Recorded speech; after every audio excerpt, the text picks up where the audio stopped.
Install Android 11 on Moto G8 Plus via LineageOS 18.1. Please check the description for important notes and all the download links. First download ROM and GApps packages, then transfer the downloaded files to the phone storage, link is in the description below. Step 2. Boot your device into TWRP recovery.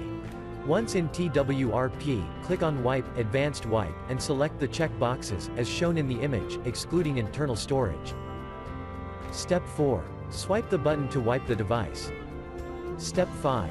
Go back to the recovery main screen, and tap on the Install button.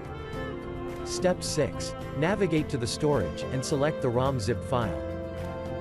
Step 7. Finally, swipe the button on the screen, to install ROM file.